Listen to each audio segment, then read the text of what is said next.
बिस्मिल्लाहिर्रहमानिर्रहीम अस्सलाम वालेकुम। This is doctor Faizan Khan और आज हम डिस्कस करेंगे हिस्ट्री टेकिंग इन साइकेट्री। अच्छा, अब इस वीडियो को आपने क्यों ज़रूरी देखना है, क्योंकि इसमें जो है हिस्ट्री टेकिंग है और हिस्ट्री टेकिंग जो है साइकेट्री में जब आप अच्छी हिस्ट्री लेंगे तो आप जो है ना एक अच्छी डायग्नोसिस तक पहुंच सकते हैं। इसी तरह ही कुछ हुआ मेरे साथ। प्रीवियस वीक मैं ओपीडी में गया। ओपीडी में एक पेशेंट आया हुआ था। मैंने उससे हिस्ट्री ली। हिस्ट्री में मुझे मेरे पास कुछ पॉइंट ऐसे आए कि उसने जो है ना मुझे जो है बॉर्डर लाइन पर्सनैलिटी डिसऑर्डर पे पहुंचा दिया और फिर मैंने उसे जो है अच्छी तरह डायग्नोज किया। और जब आप अच्छी तरह डायग्नोज करते हैं उस वक्त ही आप एक अच्छी ट्रीटमेंट कर सकते हैं। तो चलिए जी, बगैर किसी देर के हम स्टार्ट करते हैं हिस्ट्री टेकिंग इन साइकेट्री। और उसमें हमारे पास पहला कंपोनेंट जो है वो है बायो डेटा का। ठीक है, तो हिस्ट्री टेकिंग इन साइकेट्री और उसमें हमारे पास है कंपोनेंट्स जिसको हम वन बाय वन पढ़ेंगे। और उसमें फर्स्ट वन जो है वो है बायो डेटा। अब बायो का मतलब क्या है? लाइफ। और डेटा का मतलब क्या है? Information, collection of information in a proper manner. ठीक है, तो बायो डेटा का मतलब होता है कि उसमें एक पेशेंट की सारी डिटेल जो है वो मौजूद हो ताकि हमें पेशेंट का पता चले और इससे जो है हमें मुख्तलिफ हेल्प भी मिल सकते हैं। ठीक है, इसको जो है इसको हम डेमोग्राफी भी कह सकते हैं। ठीक है, so bio data is also known as demography.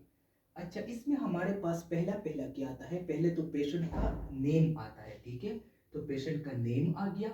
फिर पेशेंट का फादर नेम या अगर हमारे पास फीमेल हो तो फीमेल का हस्बैंड नेम जो है वो आएगा।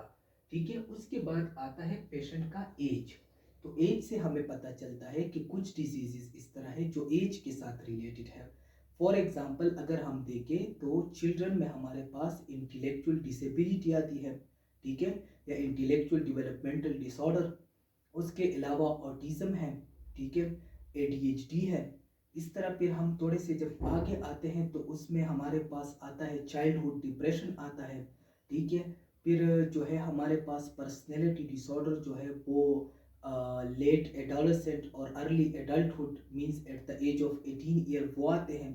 ठीक है, इस तरह जो है हमारे पास जो साइकोसिस के लिए एज है वो 15 ईयर से 24 ईयर्स है। तो ये हमें जो है वो इंफॉर्मेशन देते हैं। फिर है हमारे पास एजुकेशन। ठीक है, इससे हमें ये पता चलता है कि हमने किस जो है अंदाज से पेशेंट के साथ बात करनी है। अगर पेशेंट एजुकेटेड हो तो हम इंग्लिश वर्ड भी यूज़ कर सकते हैं। हम जो नॉर्मली यूज साइकेट्रिक वर्ड्स है जिस तरह के डिप्रेशन हो गया, जिस तरह के ओसीडी हो गया, वो भी यूज़ कर सकते हैं। ठीक है, लेकिन अगर पेशेंट जो है वो एजुकेटेड नहीं है तो हमने हर एक चीज़ को उसके लिए सिंप्लीफाई करना होता है।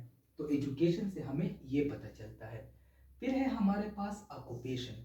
ऑक्यूपेशन से हमें ये पता चलता है कि एक बीमारी की वजह से उसके ऑक्यूपेशन पे क्या इफेक्ट होगा। ठीक है, अगर फॉर एग्जांपल एक पर्सन जो है वो जो है उसका ऑक्यूपेशन इस तरह है जिस तरह के बैंकिंग का हो गया। ठीक है, तो उसके लिए उसे बहुत ज़्यादा अटेंशन और कंसंट्रेशन की ज़रूरत पड़ती है। ठीक है, तो इस किस्म इसलिए ऑक्यूपेशन जो है वो ज़रूरी है। इस तरह अगर कोई जॉबलेस है तो जॉबलेस जो है one of the stress factor जो है वो हमें यहाँ पर मिल जाता है। तो हम जो बायो डेटा लेते हैं ये वैसे नहीं लेते, गपशप के लिए नहीं लेते हैं। ये जो हम बायो डेटा लेते हैं इनमें हर एक चीज़ की अपनी अपनी इम्पोर्टेंस है। ठीक है, फिर उसके बाद हम आते हैं एड्रेस की तरफ। ठीक है, कि इस पेशेंट का एड्रेस क्या है। तो उसके मुताबिक जब हम उसके लिए फॉलो अप विजिट प्लान करते हैं कि जिस तरह के हम डिप्रेशन में गाइडलाइन के मुताबिक 2 वीक्स के बाद जो है हम फॉलो अप के लिए बुलाते हैं। तो अगर पेशेंट जो है वो बहुत दूर दराज इलाकों से हैं तो हम कहते हैं कि ठीक है, आप जो है ना 1 महीने बाद जो है वो आए। तो इस तरह हमें जो है एड्रेस हेल्प करती है। उसके बाद हमारे पास है मैरिटल स्टेटस। तो मैरिटल स्टेटस का मतलब ये है कि अब जो है पेशेंट के साथ अगर वो मैरिड हो तो उसके साथ उसकी जो वाइफ है या अगर फीमेल है तो उसका जो हस्बैंड है, उसके जो बच्चे हैं वो भी उसके डिजीज़ की वजह से मुतासर होंगे। तो हमें जो है हमें उसके फैमिली थेरापी भी करनी होगी, तो ये इम्पोर्टेंट है।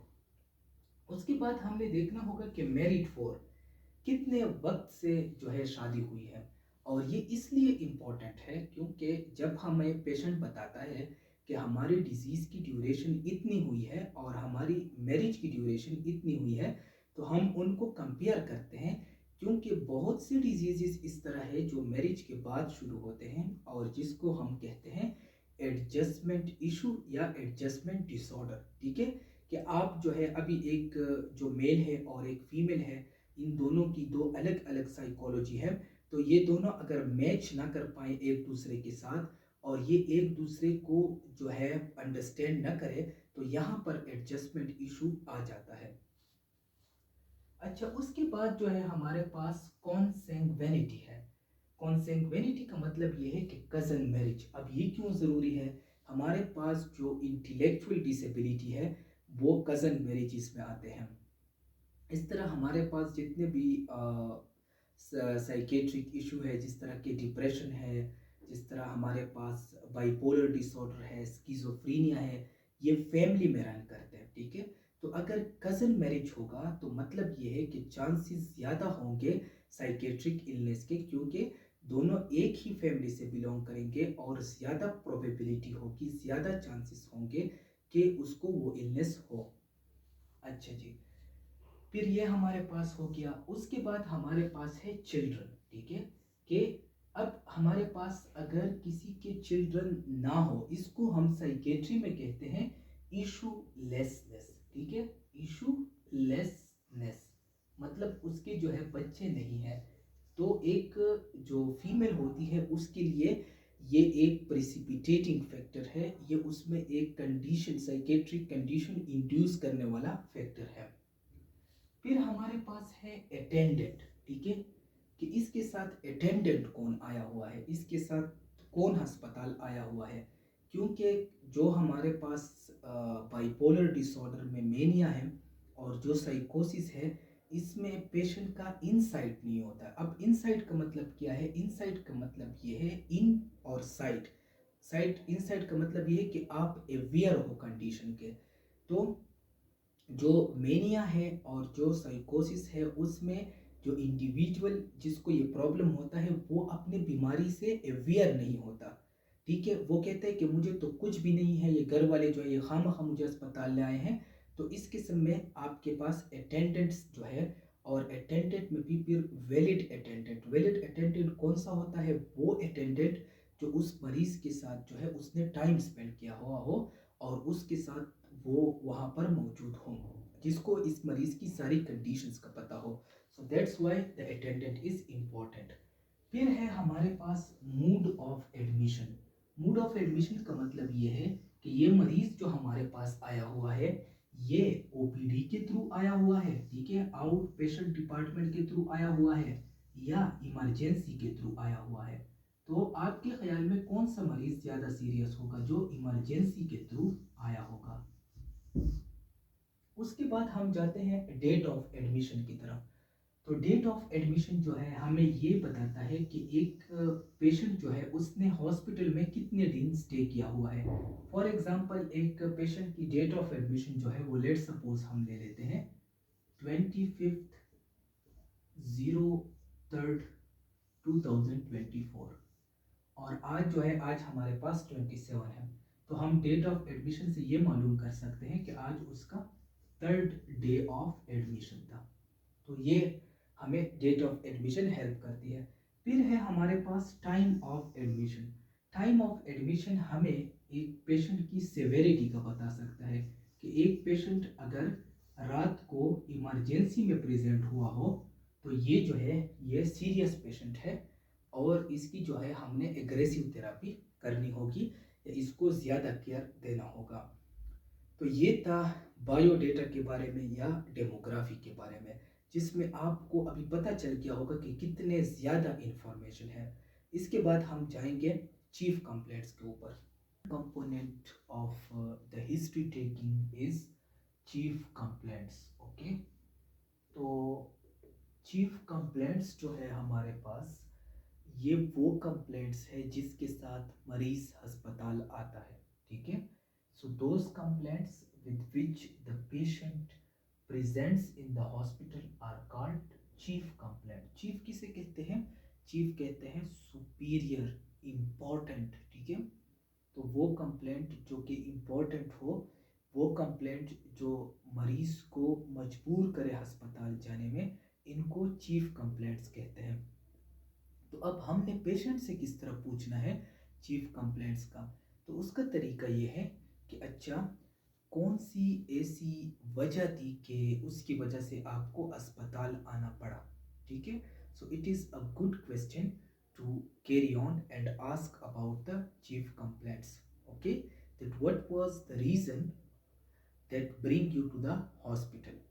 So अब जो है, अब हम इसमें क्या करते हैं, पहले जो है हम कंप्लेंट्स जो है वो लिख लेते हैं कि पेशेंट ने मुझे कहा कि I was having low mood from 2 weeks, कि मेरा दिल जो था वो खफा था, ठीक है, और जो है मुझे रोना आता था, ठीक है, और मुझे लो फील हो रहा था। तो उसके लिए हम लिखते हैं लो मूड फ्रॉम 2 वीक्स, ठीक है। अब इस चीज़ को आपने देखना है, ठीक है, ये मैं आपको बाद में समझाऊंगा। फिर दूसरा जो है वो कंप्लेंट उसने हमें बताया कि decrease in sleep from 1 week, ठीक है, कि स्लीप में डिक्रीज आया हुआ है 1 वीक से। और लास्ट में उन्होंने हमें बताया कि डिक्रीज इन एपिटाइट, एपिटाइट का मतलब होता है खुराक, ठीक है, या आप कह सकते हैं भूख। तो decrease in appetite from 3 days. अब आप यहाँ पर देखें, इसको मैंने किस ऑर्डर में अरेंज किया हुआ है, इसको मैंने डिसेंडिंग ऑर्डर में अरेंज किया हुआ है। और इस डिसेंडिंग ऑर्डर को हम क्या कहते हैं, इस डिसेंडिंग ऑर्डर को हम कहते हैं क्रोनोलॉजिकल ऑर्डर, ठीक है। क्रोनोलॉजिकल का मतलब क्या है कि क्रोनेसिटी के बेस पर, ठीक है। क्रोनेसिटी किसे कहते हैं, कि जो हमारे पास फर्स्ट अपियरिंग कंप्लेंट होगा या फर्स्ट अपियरिंग सिम्टम होगा, वो हम पहले लिखेंगे। जिस तरह इस मरीज को पहले जो है 2 वीक्स, यानी मतलब इन 3 टाइम्स में अगर आप देखें तो इसमें सबसे पहले का जो टाइम है वो 2 वीक्स का है, ठीक है।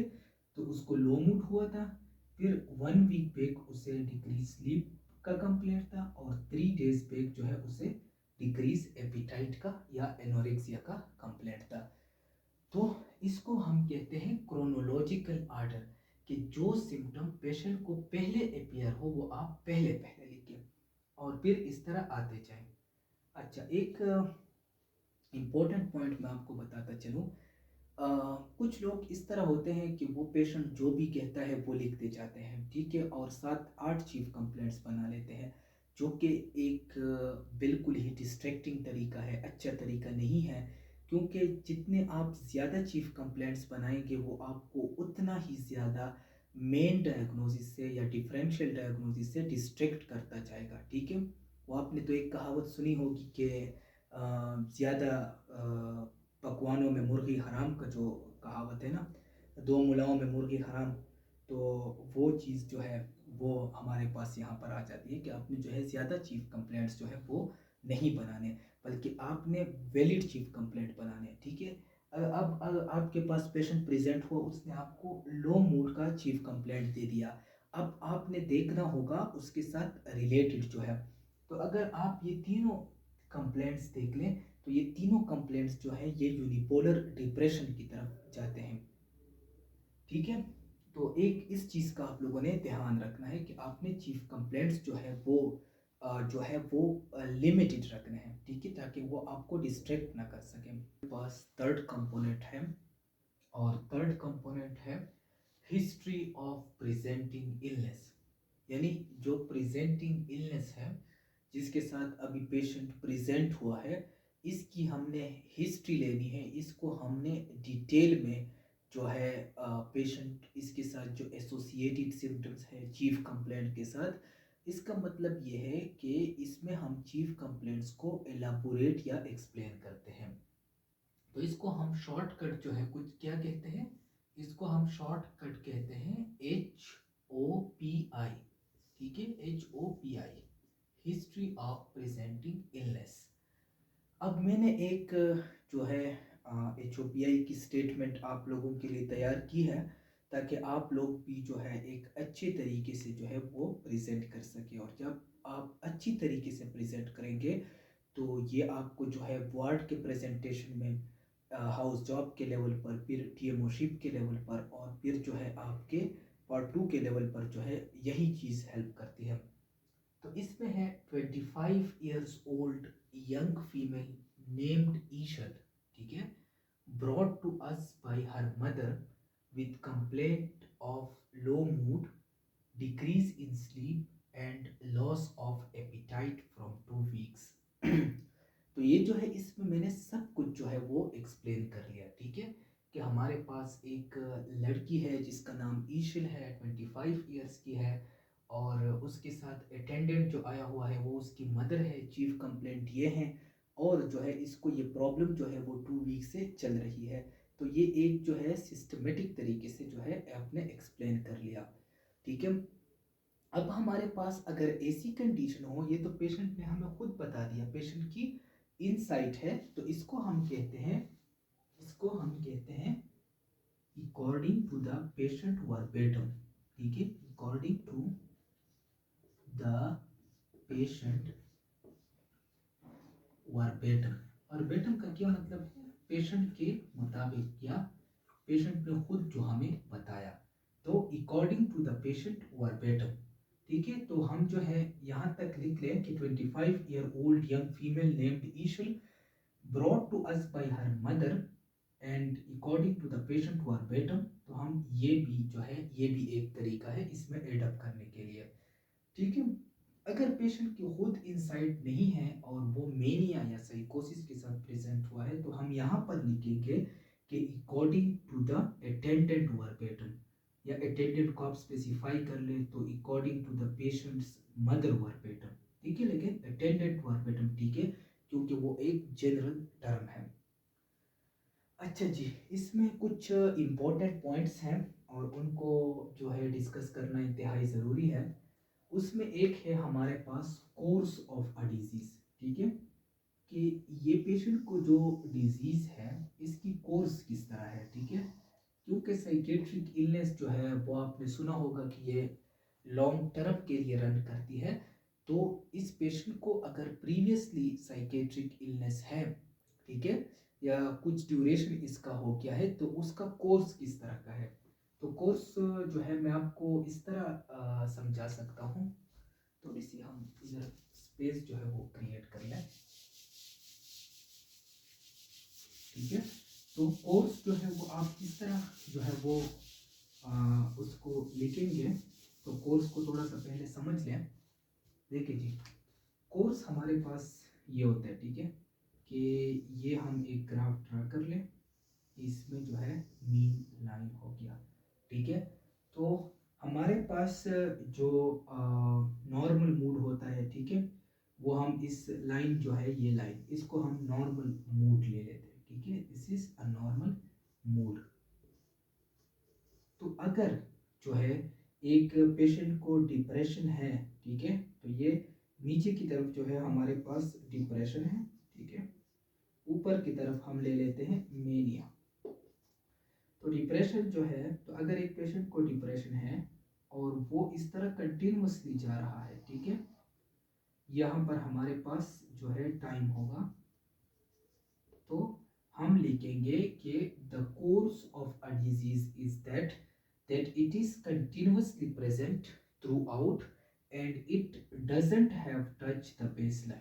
ये बेस लाइन होती है, ठीक है। तो अगर जो है किसी को फॉर एग्जांपल 5 मंथ के लिए डिप्रेशन हुई हो और फिर उसने बेसलाइन टच किया हो, so the course of a disease is as that the patient presents 5 months back with depression, the depression runs for 5 months, then it touched the baseline, okay, and for let's suppose about 2 months the patient was depression free, okay, he was asymptomatic, and then he again present with depression, and this is our now phase। तो इसमें जो है आपको क्या पता चला कि course of the disease, तो इससे जो है एक कंसल्टेंट को या बजाते खुद आपको ये पता चल जाता है कि ये डिप्रेशन जो इसको हुआ है ये रिकरेंट डिप्रेशन है, क्योंकि दरमियान में जो है 2 मंथ्स के लिए ये ठीक हुआ था, तो इसको ये डिप्रेशन जो है इसकी रिकरेंस हुई है।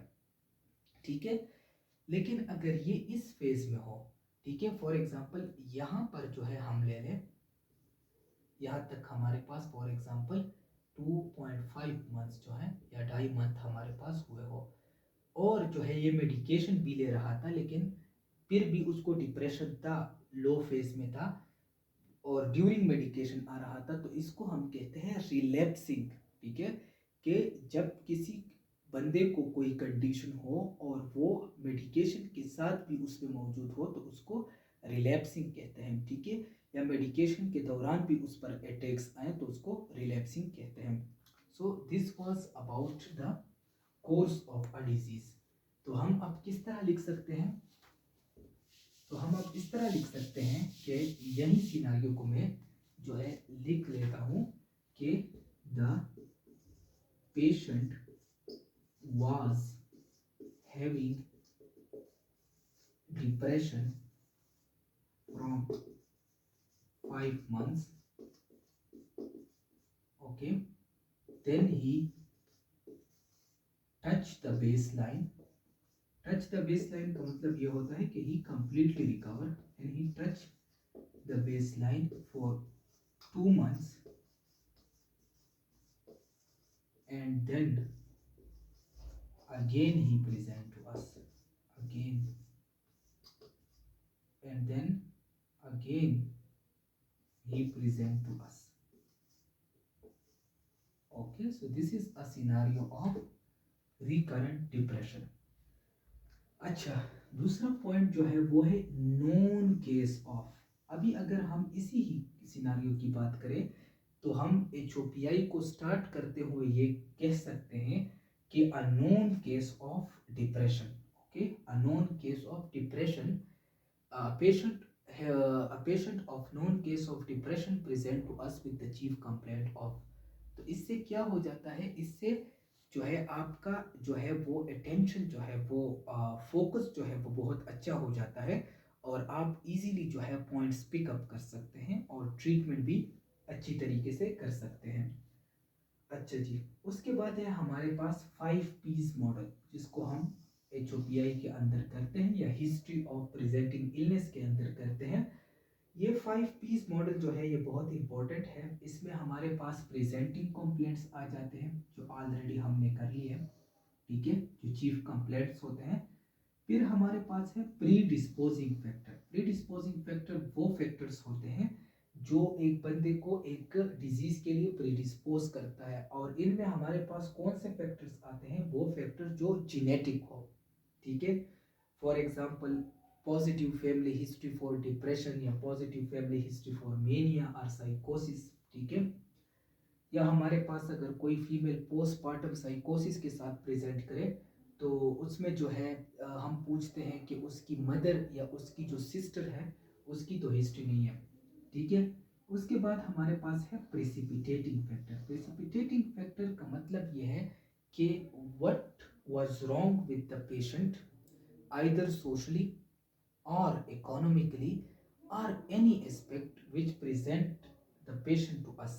ठीक है, हम अक्सर पूछते हैं कि अच्छा घर में कोई मसला तो नहीं है, ठीक है, आपके अपने शोहर के साथ ताल्लुकात तो ठीक है, हम क्यों पूछते हैं कि हम प्रेसिपिटेटिंग कि कौन सा ऐसा फैक्टर था जिसने इसमें साइकेट्रिक इलनेस प्रेसिपिटेट किया। ठीक है, तो ये बहुत इंपॉर्टेंट है और ये जो है ये हमें cause of the psychiatric illness बताती है या जिसको हम इथियोलॉजी कहते हैं। फिर है हमारे पास परपिचुएटिंग फैक्टर।